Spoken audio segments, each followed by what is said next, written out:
Hello, and welcome to the Source of Life podcast, a podcast on water history in the ancient and medieval Middle East. Today, we will talk about the underground water harvesting tunnels known as Qanat, but also called Khatara, Kariz, Fogara, Aflaj, and other names depending on location. So stay tuned if you want to know about how to build a city on the edge of the desert and why someone would marry an underground canal.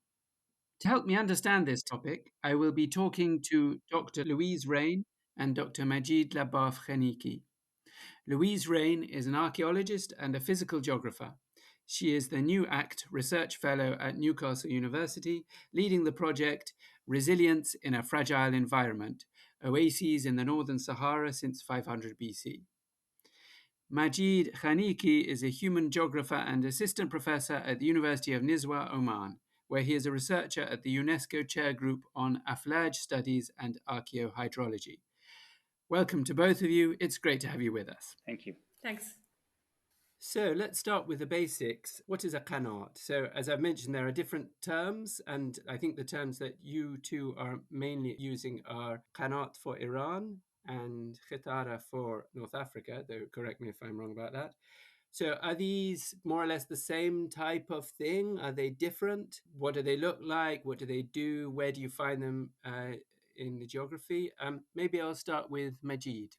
Okay, thank you very much for having me, Edmund. Actually, Qanat system is an underground tunnel that has been cut into aquifer to gather groundwater and bring it onto the Earth's surface for mostly for irrigation. And this is a very simple technical definition of this technology. From a historical point of view, I see this technology as an adaptation strategy to the climate change about 2,300, 2,400 years back. And actually, at the time, the Middle Eastern countries, this region, was in the grip of drought. And actually, this climatic condition deteriorated over time, according to some archaeological evidence. And so people resorted to groundwater. And actually, they shifted from the shrinking surface water to groundwater. And this way, Qanat system came into existence. Yeah, thank you. Louise, could you just explain a bit what do they look like and what do they do in a bit more detail? Yeah, so Qanats or Qatara, depending on where you are, as Majid had said, they're groundwater collecting tunnels, I guess most simply. The nice thing about them is they take the water from the groundwater as it sort of naturally flows, as it's available. So if the water's there in the groundwater, it'll flow into the tunnel that's constructed. But if for some reason the water isn't there, perhaps due to drier conditions or over abstraction, then it won't flow. So in that way, it's a sustainable type of water management. It takes the water as it flows. Of course, if you dig too many, maybe it can become a bit unsustainable. That's perhaps a sort of topic for another one of your questions. But there are the various different types of Qanats or Qatara around. Some of them will be sort of traditionally sort of dug into the earth, sort of earth-lined, but others, especially more recent ones or ones which have been revitalised more recently, may be lined with concrete and have concrete shafts of caps on them. Others may be what's sometimes called a sort of cut and cover Qanat, where the whole tunnel is sort of excavated out. And again, this may be a repair to an older system or it may be a new one. So you have almost like a concrete canal, like a normal canal you might see on the surface, but then it's sort of covered over at intervals. So if you look at it on a satellite image, it looks, or on the ground, it sort of looks neater because it's all sort of, it's not the sort of system of digging shafts into the tunnel. It's sort of covered over. But these are really different features to many other irrigation methods which use surface water like canal networks. And as such, in a way, they have these features that make them more sustainable. As I say, taking water as it flows, but also reduced losses of water due to evaporation because the channels are covered, so less water is lost that way. And they also tap the groundwater, which is really important in places where there's perhaps a lack of surface water for canal-based irrigation or diversion from rivers and streams. And there are lots of oases which are fed mainly by groundwater extraction, where there isn't really, a good source of surface water like a river. I mean, I work in North Africa, mainly in the northern Sahara. And there's really only two sort of proper, major perennial water sources. One is the surface water sources, one is the Nile, and then one is the Dra in Morocco at the other end of the Sahara. Other water sources are much more surface water sources are much more seasonal. So many oases in the northern Sahara are fed by groundwater extraction, traditionally Qanats or Qattara as they're known in Morocco, or Fogra as they're known in Libya, for example. Thank you. How would they have been constructed? So, Majid, you said that these started being constructed around 2,300 years ago. As I understand it, these are quite large, some of them. Can you take me step by step through the process of how these might have been constructed 1,000 years ago, 2,000 years ago? Would you start? So, if we're in a fairly arid area, so you work on Iran, and you have a village, perhaps at the foot of a mountain or a hill, would you start from the village and tunnel into the hillside, or would you start in the hillside, or take us through that process? Okay, again, from a historical point of view, when this region started to become drier, uh, people shifted, as I told you, people shifted from surface water to groundwater through the technology of canal. And so, according to this logic, the primitive canal systems actually were sort of natural springs. And when people noticed that the water is dwindling, they managed to dig into those natural springs. And after a while, they had a gallery, and so they had to dig some shaft wells in order to excavate in order to lift out the excavated materials and soil and sand and debris from the tunnel. And little by little, a typical canal came into being. And this is the logic. And maybe you ask me, okay, do we have any evidence, historical archaeological evidence? And yes, actually, we have some textual evidences about this process, and also some archaeological evidences from, for example, from Sialk in Iran and other archaeological sites. And also, according to my own ethnological researches, and actually, I myself witnessed this process in the Iranian villages. For example, I interviewed the locals, and they told me, for example, that their canal was once a natural spring only about 30 years ago. And in the wake of a drought, they had to dig into that natural spring. And after a while, this natural spring turned into a canal but not a long canal, a short canal around 300 meters with 3 or 4 shaft wells.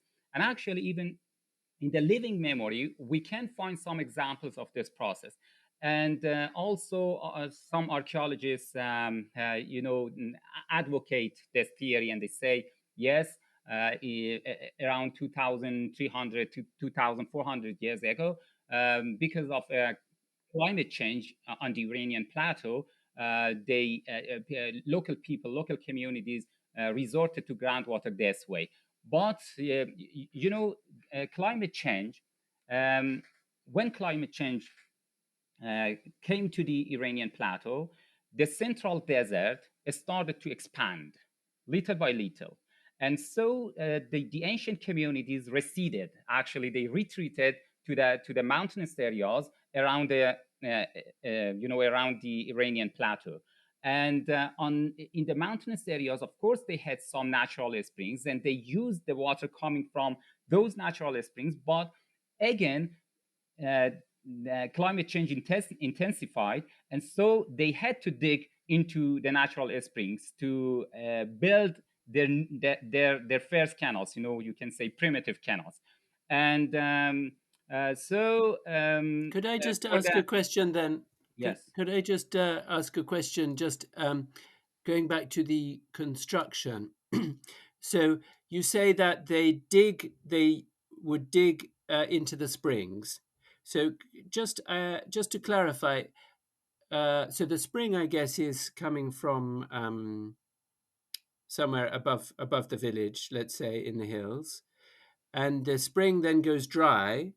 then do they go to where the spring is and dig down vertically into the earth, or is it that they're digging a horizontal tunnel to meet the spring from the village? Yeah. Okay. Good. Yeah. Good question. Uh, they dug horizontally into the spring, not vertically. Of course, if they dig vertically, water cannot come up. And but later, in Iran, you may hear about very long canal systems. For example, the longest canal system are located in Iran on the Iranian plateau. For example, Qanat of Zarch. This Qanat of Zarch, Zarch, and this Qanat is on UNESCO World Heritage List with the length of about 75 kilometers. This is amazing. And maybe you think, okay, how those people uh, brought themselves to invest a lot of time, energy, and money in the construction of this giant canal system. But the historical people wanted the benefit of a project as soon as possible, so they were not that patient to wait for a canal system to be built, for example, over two centuries, 3 centuries. This is not possible. uh, you know uh, this these long canal systems are themselves another evidence uh, for evidence of what? Of climate change in the past. They, in the first place, they dug a canal system only with a length of a few 100 meters, and after that, groundwater was shrinking again, and actually was going down. And so they had to follow this groundwater by digging again, by advancing into the aquifer that way. And this way, little by little, their canal system became, longer, and longer. And for for your second question about how a typical canal system was constructed, was built from the upstream, from the downstream, and how they started the construction of a canal. Um, you know, the last canal system, the last canal in Iran, at least, as far as I know, was built around 70, 60 years ago.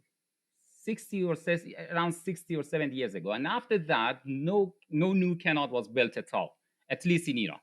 And I interviewed Qanat masters who were involved in that project, and so they remember the whole process. And they told me that to dig a new canal, first of all, they have to guess about the depth and even the quality of groundwater before doing anything.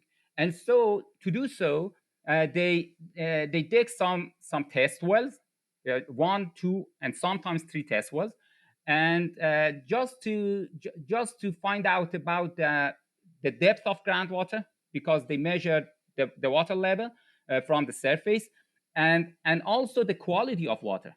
They didn't have any device to measure the quality of water. For example, EC, electric conductivity, or something like that. In the past, it was not possible.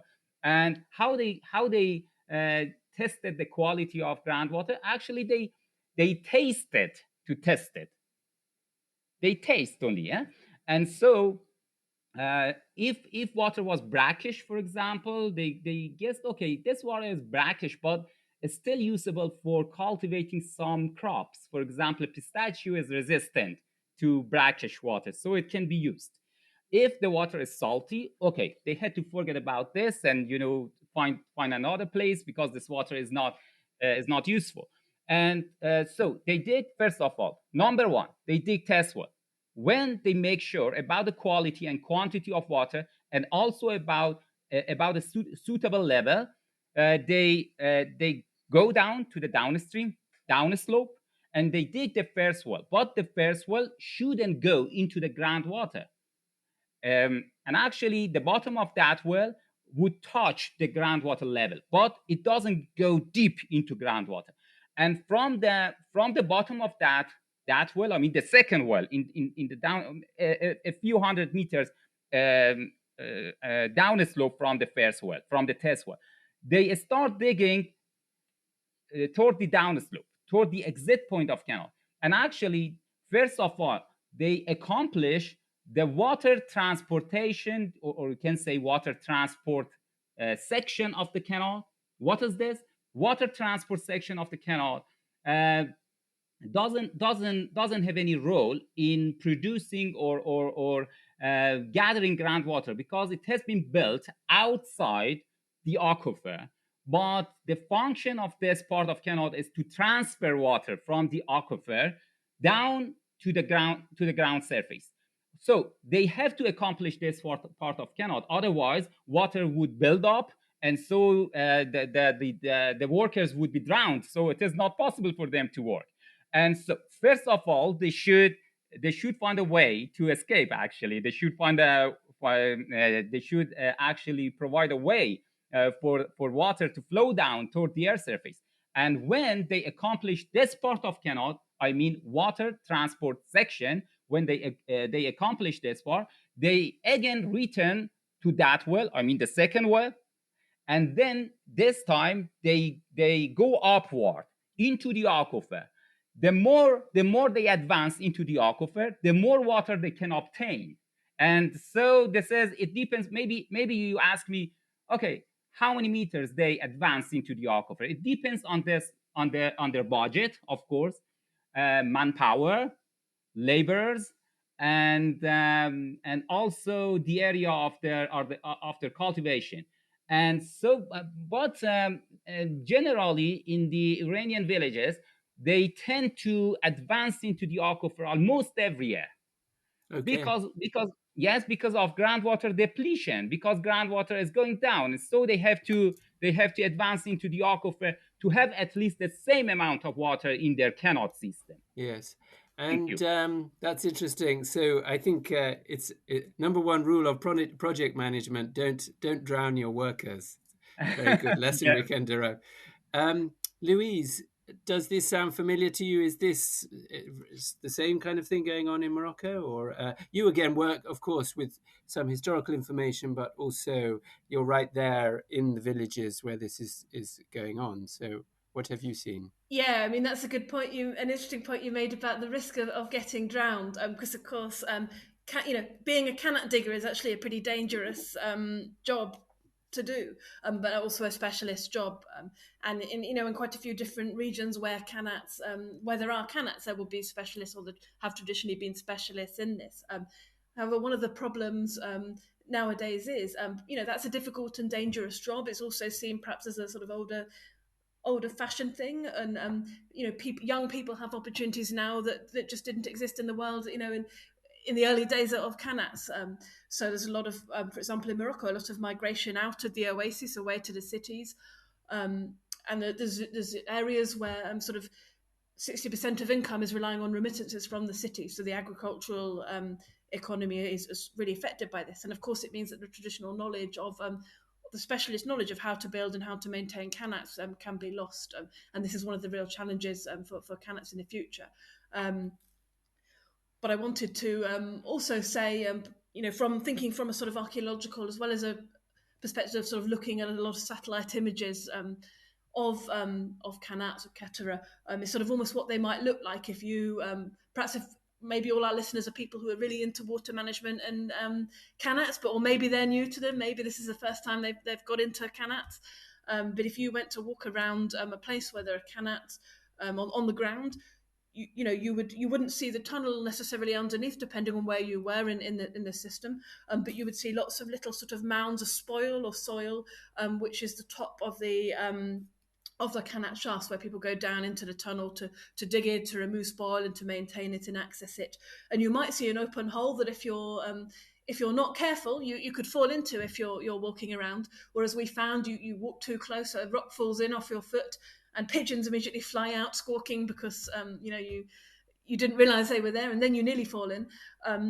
Or you might see lots of little concrete caps to those with sort of a metal sort of access shafts on them, and you'll see this in a nice long line, and you could walk along that line. And if you keep walking along it, which is a very fun thing to do, I highly recommend it if you're in a nice oasis, is to find a Qanat and just follow it from the top end of the system, which is often called the mother well, along the transport of the system, as Majid has just described, and to the outlet where the water sort of comes out of the ground, and you'll see the mouth of the tunnel, the water gently flowing from it. You may see some nice frogs in it if it's a nice healthy healthy Qanat, and then it'll come out into the oasis. And there's a system depending on where you are of where the water goes when it comes out of the outlet there, and then you can walk along and follow it through the villages and through the oasis, through the fields, as the canals divert and divert. And of course, you've got your Qanat part of the system, your tunnel, and then it turns into the open canal systems part of the Qanat. I mean, in Morocco, these are traditionally called Sagia, and this is just sort of branching network of canals. So that's what you might see. But if you look at a satellite image, you'll see something as well. And you'll see this sort of nice line of dots, lots of lines of dots that show up very clearly on lots of satellite images. So it's, again, another fun thing to do is to sit and look at Google Earth, perhaps for an area you're interested in, and look for Qanats, and you can see them all there as nice lines of dots. It's very nice there. I like it's very useful to have this kind of visual description for our listeners to understand, because they're kind of like, it's like a bit like a row of molehills. I always think if you're looking from above, you've got these sort of earthy mounds that are generated. What is it? It's the I guess the silt that builds up inside. You have to dig it out. And Yeah, the spoil that was used perhaps from constructing it and from maintaining it, and this can build up as a sort of pile of spoil around the top of the Qanat. So yeah, you have they're really distinctive. They look really distinctive. So it's always nice to find a Qanat. yeah, and then when you come at the entrance, it's lovely cold water, I guess, from the coming straight out of the hillside. Yeah. Well, so while we're talking about maintenance, could you just, and the sort of labor aspect, Louise, maybe could you just say a little bit more about that aspect? Like how are these things maintained? Is it also quite specialized work, or is it just someone from the village who goes out and digs them out? What does that involve? Yeah, I mean, there's lots of specialised traditional knowledge around not just how canals are constructed, but also how they're maintained, and also how water is allocated. Because of course, if you have a canal, you're probably in quite an arid or semi-arid area, so water is quite scarce and does need careful management. But exactly how that happens is going to depend on where in the world your Qanat is. In Morocco, the Qanats are part of Oases. I should say something about oases perhaps now.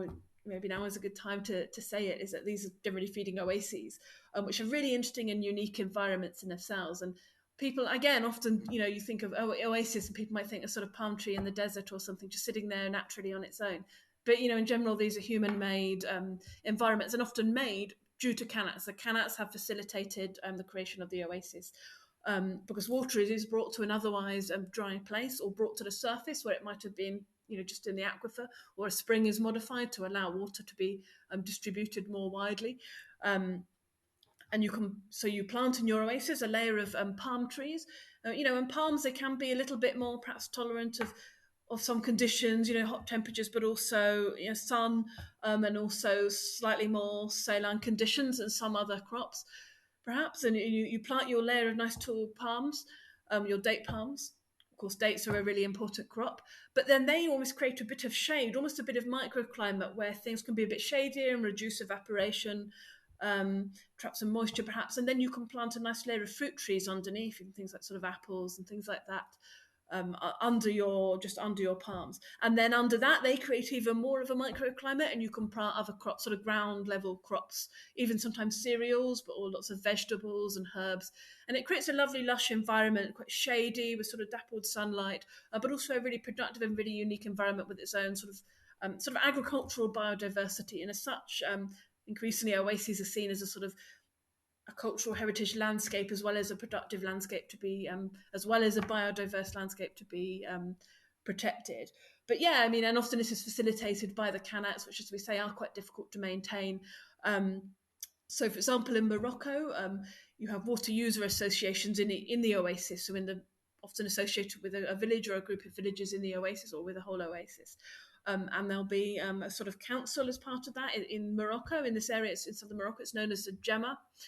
And that'll be a council of sort of farmers or elders there in the oasis.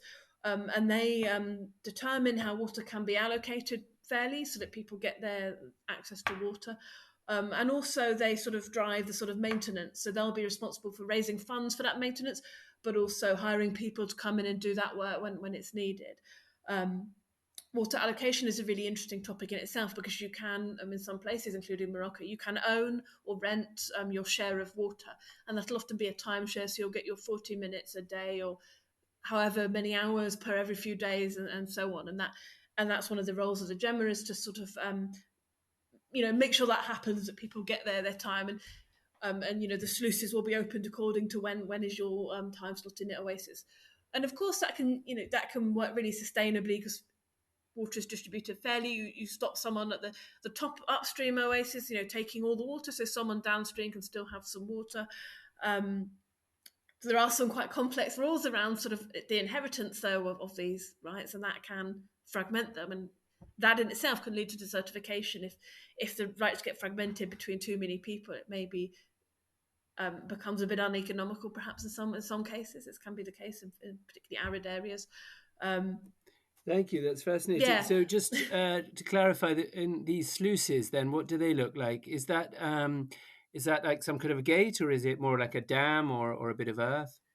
Yeah, and it depends. So in a very traditional system, that's simply a bund of earth, just earth that you've taken a tool, some kind of hoe or stick, and you've pushed it up.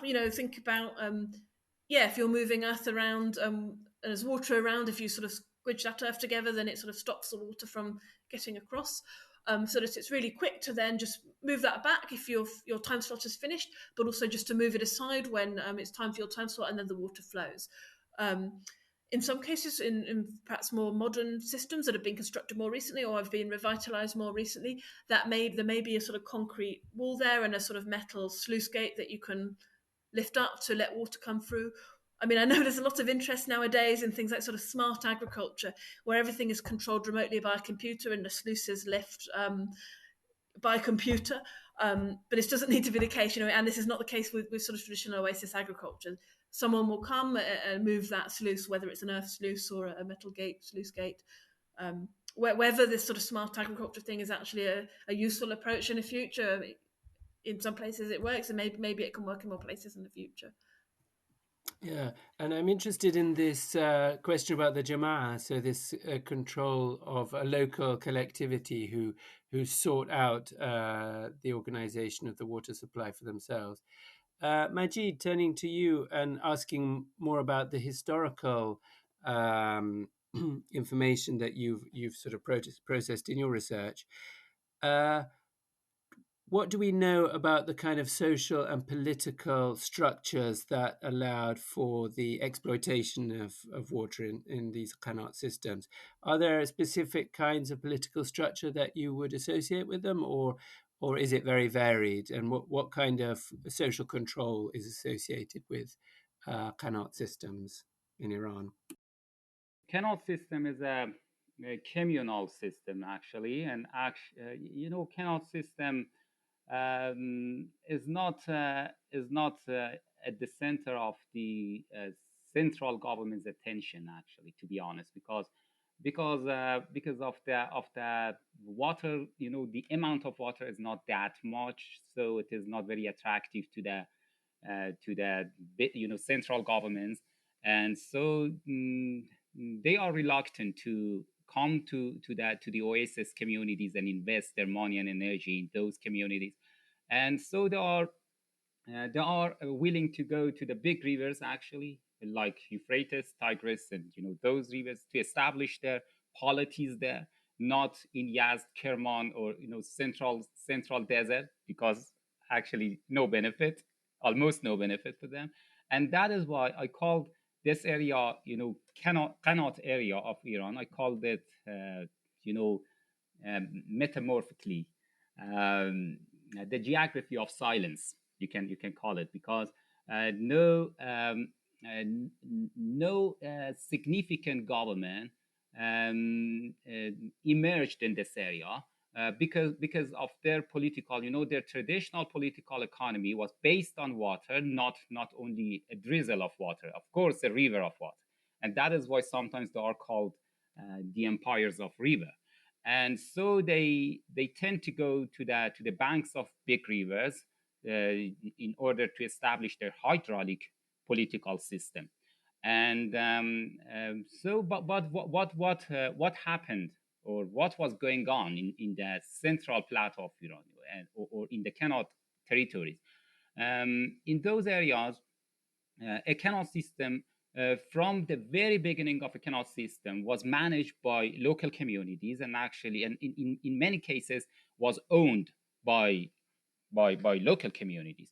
And I told you, from the very beginning of the construction of a canal, and after that the maintenance of a canal system, for example, as Louise said, Jama'ah, or the community, actually local community, was responsible for the maintenance of canal system. They raised funds for that, and actually they collected money for the maintenance cost of the typical canal system. And sometimes they had some interesting tricks.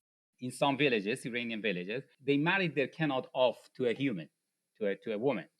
Actually, in the belief that this marriage can excite the canal system to bring more water. And so, they found a woman, mostly a widow, not a single girl, not a virgin, a widow. And they asked her to marry the canal system. And all the ceremonies and the wedding party was exactly similar to a normal wedding party. I mean, with all the details. And they invited a clergyman to say some religious verses, and or prayers or something like that. And also they agreed on the amount of dowry for the woman. And after that, that was sort of excuse that ceremony, or that custom itself, was not responsible for any increase in the canal water. And actually, because according to their tradition, a husband is responsible for providing his wife with allowance, a regular allowance. But this husband was not a human, was not human, and so it was not able to go to the job, and to make money and come back home with a sack of money. Or it was not possible. And that is why the villagers accepted that responsibility, and actually they provided the woman with a regular allowance on behalf of that Qanat system. And this way they could collect a considerable amount of money. Of course, a part of that money went to that woman, to the Qanat's wife, and the rest, and actually the larger portion, was spent on the maintenance of Qanat system. Look, yet this is a very good example of everything was at the service of Qanat maintenance, even their customs, their beliefs, their traditions, everything, and even their religion. I can tell you lots of examples. And so, and about the political economy of Qanat system, uh, of course, there were some local political systems in the desert areas, not only in Iran but also in Oman, for example. Now I'm studying those political systems here based on Qanat system. But to be honest, you cannot say that those systems were actually based on Qanat system, and actually they were based on the lack of water, not the presence of water, lack of water. Actually, canal system drove them to invent another type of water. It is called virtual water. This is not real water. Virtual water. What it means? It means that, for example, when you go to a supermarket, and if you buy 1 kilo of wheat, for example, the production of 1 kilo of wheat, the grains, consumed around 300 liters of water. When you go to the supermarket and bring 1 kilo of wheat, it means that you brought 300 liters of water home. So it is called virtual water. So in the desert areas, because of water shortage, they couldn't count on their canal system, because canal system had two problems, or two challenges. The first one, the amount of water was not that much, and actually, so they couldn't expand their cultivated areas. In another word, uh, you can say that their water, their available water, uh, could be increased through extending the end of their gallery into the aquifer. So I told you that year by year they went down and they dug the end of their gallery into the aquifer to actually provide more water, to produce more water. And actually this is one technique, but actually this water uh, increased arithmetically, but their population increased exponentially. So canal system had two challenges. The first one was the amount of water. So they couldn't increase it to a considerable amount, to a considerable extent. And another problem was fluctuation. Fluctuation of water was a big challenge for them because of the intermittent droughts in that region. Sometimes they had, you know, enough precipitation, and when they had enough rainfall, they had enough water in the Qanat gallery. Otherwise, the Qanat galleries, that the water was dwindling, and so they couldn't count on the amount of water coming out from a canal system. And because of this problem, they developed some local industries in that area, and that is why handicrafts and some industries are very famous, even globally famous. For example, Persian carpet came from the Iranian desert, not from the surrounding. And also trading, because they had to develop that network of roads and the trading infrastructures in order to exchange their materials and their products with the other regions. And this way they could build up some capital. They had accumulation of capital this way. And the local polities and the local political systems were mostly based on the local industries, not Qanat system themselves. Thank you. I just wanted to ask one follow-up, Majid, and then I want to turn to Louise to talk about sort of methods, research methods. But I was interested in what you were saying about these kind of zone of silence, and the idea that these are not huge states as you would find in Mesopotamia, where you have Yes. very big rivers that can stay very large population figures. So is there then a problem with historical sources? And what we're so thinking about the medieval period, you've been saying there these you have medieval towns in the Iranian plateau that develop these trading networks and this kind of thing. So what period are we talking about? And then what kind of sources are we talking about? How can we know about Yes. what's going on if we don't have Yes. large scale patronage, big Yes. history, Yes. Yes. rich history writers getting paid by central governments? Yes, most of our historical sources come from the around the 10th century AD, and but before I'm talking about the central Iran. I mean the territory of Qanat system, central Iran. But before that time, unfortunately, we are sort of bereft of reliable historical textual documents, and most of our evidence come from the archaeological excavations and archaeological surveys, but not from textual documents. Textual documents, around the Mongol invasion, we have a rise in the textual documents.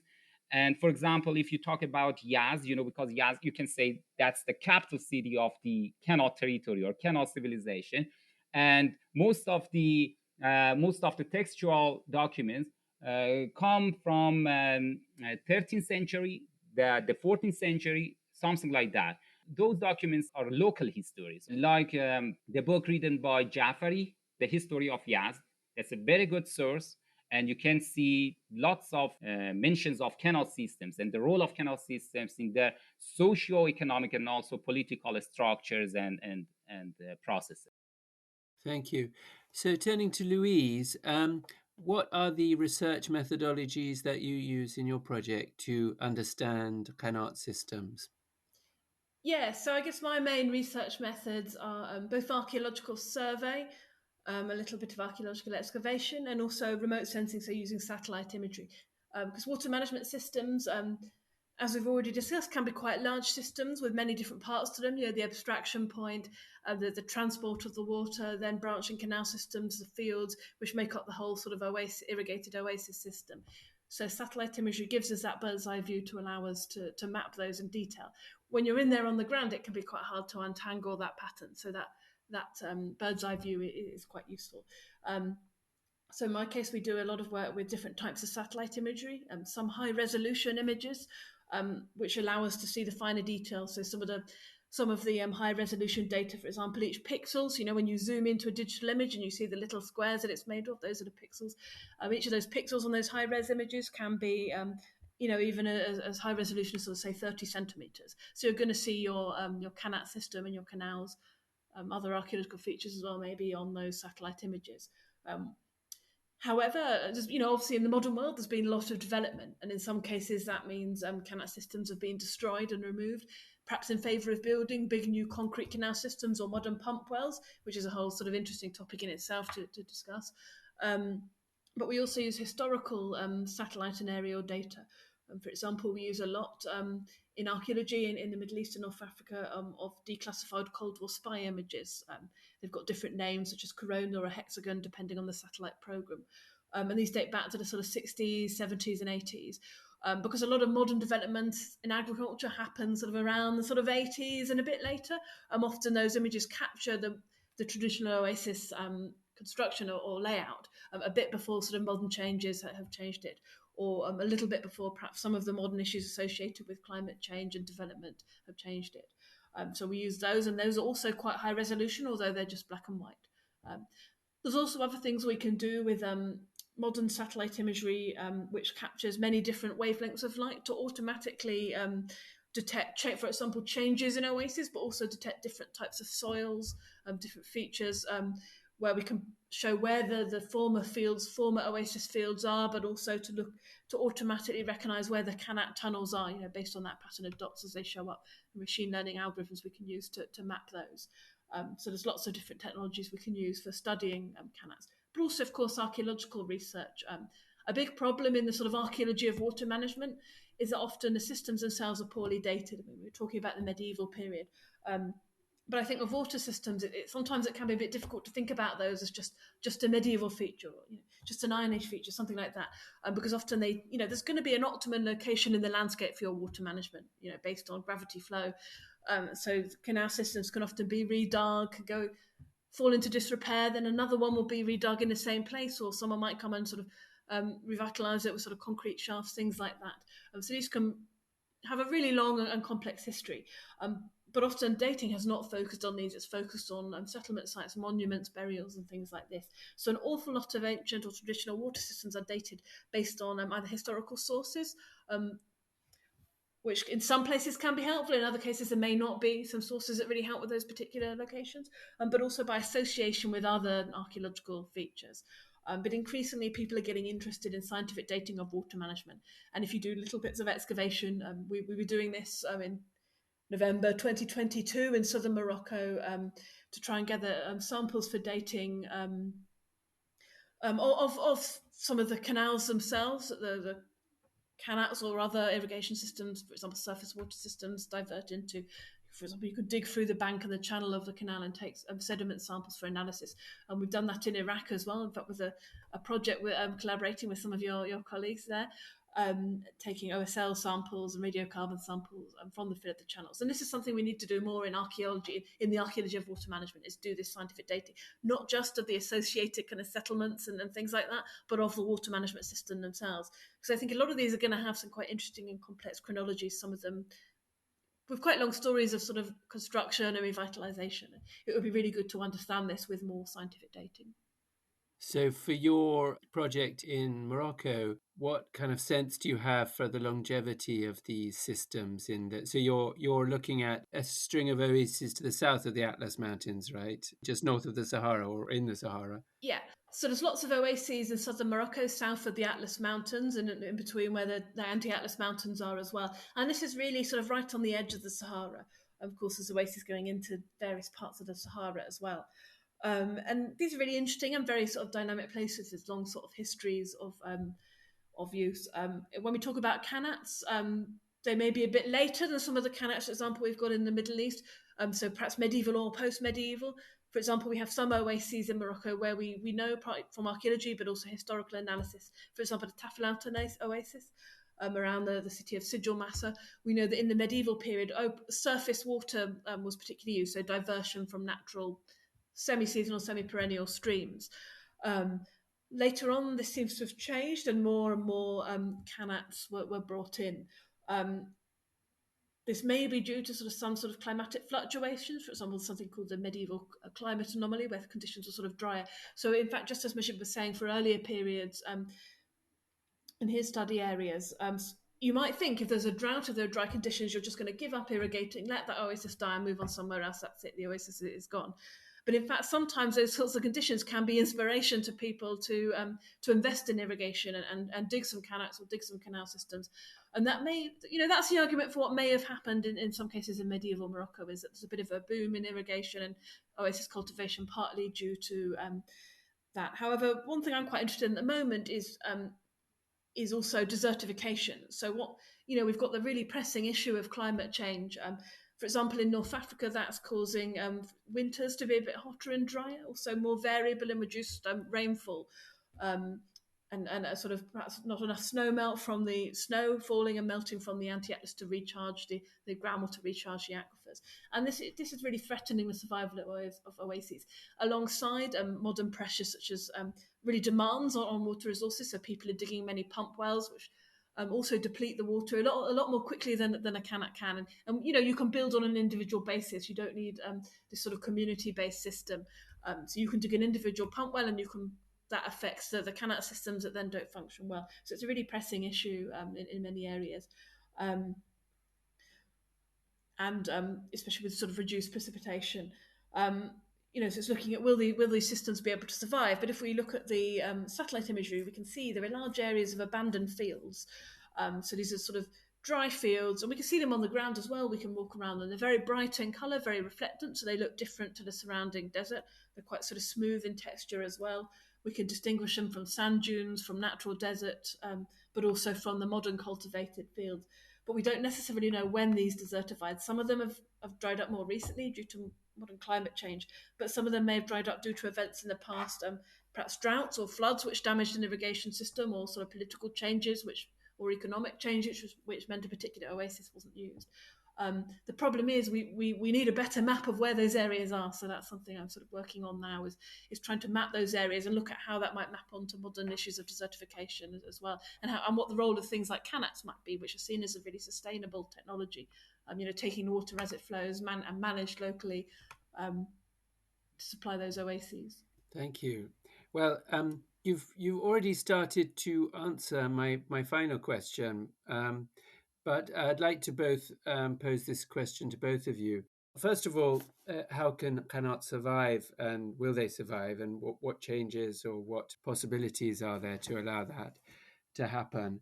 And also, thinking about the role of history and historical research, or research into the past, what can we learn from this as modern people facing a series of considerable crises in our current period? How does research into historical systems help us, or perhaps change the way we think? So maybe to start with Majid, what sort of lessons can we learn from this kind of research?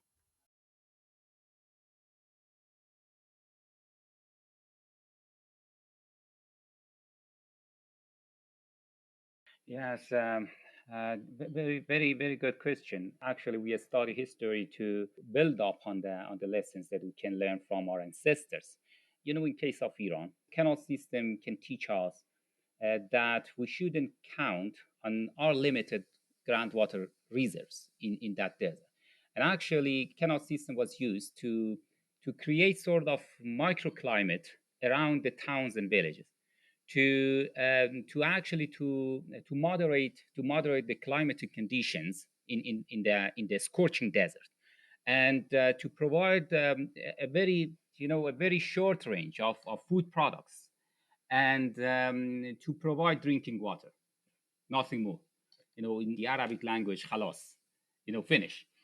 But nowadays, unfortunately, we want to follow up a self-sufficiency policy in Iran, for example, and we want to produce a wide range of agricultural products, even in the part of a scorching desert, in the central Iran. And that is why we introduced modern pumped wells, and we drilled a lot of wells, and now we are sucking up a huge amount of groundwater. And now we are, the depletion, the total depletion of groundwater exceeded the total hydrological regime of Iran. It means that, this is a catastrophe, real catastrophe. Now, something around 140 billion cubic meters of groundwater are being sucked up. But on the other hand, we have only something around between 100 and 120 billion cubic meters of water coming from the sky, in the form, in the shape of snow, rain, precipitation.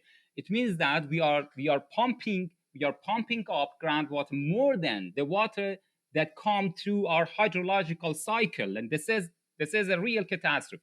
And for what? For producing watermelon. Can you believe that they are producing watermelon or cucumber in the desert? And they are exporting those products to the other countries. And but in the past, we can learn this. We can learn this precious lesson from canal system. In the past, they imported most of their foodstuff and agricultural products from abroad. But in the desert, they produce something else. They develop some low water demand industries and economic activities. And so they produce something like carpet, like textile, because Yaz was the capital city of the textile industry, and actually the silk textile was exported even to China. They were rival to China. And so they produced these products, and they exported those products to the agricultural areas like India, and they imported agricultural products from those countries. But now we should learn this from our ancestors. And for the future of canal system, unfortunately, we shouldn't be very hopeful about the future of this precious heritage and hydraulic heritage, because of urbanization, urban sprawl in our cities, towns. And now more and more canal systems are being swallowed by urban expansion in the Middle Eastern countries, and also because of sort of socio-economic transition. um, what was the main purpose or the main function of canal system? The main function of canal system was irrigation. That water was used to irrigate the cultivated lands. But now they are exchanging the landscape, the cultural landscape of these regions. And now on the outskirts of the desert towns and cities. So now modern buildings are mushrooming, actually, and they are taking the place of the cultivated land. So what is the purpose, and what's the sense and point in preserving and maintaining the canal system? For what purpose? Because you don't have any farm, any orchards, any cultivated lands to use the water Do you flowing have time out to of your answer? You canal could always system. What is the record an sense? So that answer is and why email more it and to more us. canal systems, unfortunately, are Well, falling could you into just disuse. respond again to... And so that's a big tragedy, because now we are losing a big part. We are actually losing a golden page of our history book. Great. Thank you very much. Louise, could you just explain a bit about sort of the lessons of historical research and also your vision for the future and thinking about sustainability? Yeah, so as Majid says, it, in a way, it's very pessimistic, right? Especially with the challenge caused by climate change. If groundwater, if there's reduced access to groundwater due to sort of reduced recharge of that, and all the pump wells and things as well, then is there any point trying to preserve traditional oases, because that they're going to go out of use, they're going to desertify. However, we can see that some of these places have lasted for thousands of years, some of these oases, using these traditional water management techniques like Qanats, whereas others, which also use Qanats have at some point gone out of use. And some of them have gone out of use more recently due to modern climate change, but some of them have gone out of use due to various causes or unknown causes in the past as well. If we could understand why they either survived or didn't survive, maybe we could learn something about adaptation to challenges, and perhaps that could translate into adaptation to climate change. I think one point worth making is that in sort of recent official climate change literature, for example, the fifth and sixth IPCC reports on climate change, the sort of value of traditional and indigenous knowledge is recognised, and that obviously includes things like Qanats. And we were able to feed this into a COP27 report which was in Egypt last autumn. So there's a line about Qanats there in one of the policy briefings. That, but if you talk to modern irrigation engineers, for example, modern irrigation engineers, they'll be very focused on the current and future situation. So the concrete canal system that was built last year, and the plans for the sort of new large-scale irrigation systems. However, those systems are not there necessarily in a vacuum. Many of them are in the same locations that were also optimum for irrigation in the past. And there's been a long tradition of irrigated cultivation in that past. So we really need to understand the long-term processes that develop that place as a cultivated environment, but also what might have caused it to fail. But, we do have these big pressures, and increasingly a lot of places are just relying on virtual water, as has been said, importing food from outside because there's just not enough water resources to produce them in country. So in a way, it's extremely challenging situation. Possibly, if policy could really work towards controlling things like pump wells, that's one thing that can be done. For example, there are some places in southern Morocco where the whole environment can be carefully managed, and that includes rules around digging pump wells, but also really careful management of the aquifer and how water feeds into it. So little dams along seasonal wadis that do divert water sort of into an area where it goes into the to feed the water table, which then feeds the Qanat networks, the Qatar networks. So with really sort of careful management, there are maybe some ways which systems can adapt or continue to survive for longer, despite this really sort of challenging modern situation. Thank you very much. Well, I think you've both proven that one of the important things is just to understand what's going on and what has gone on. And so I'd like to thank you very much for your research and also for sharing it with us today. It's been a really enlightening conversation. Yeah, thank you very much. Thank you. Thanks very much. It's been really nice to talk about Qanats for an hour. That's all from us now. Thanks for listening.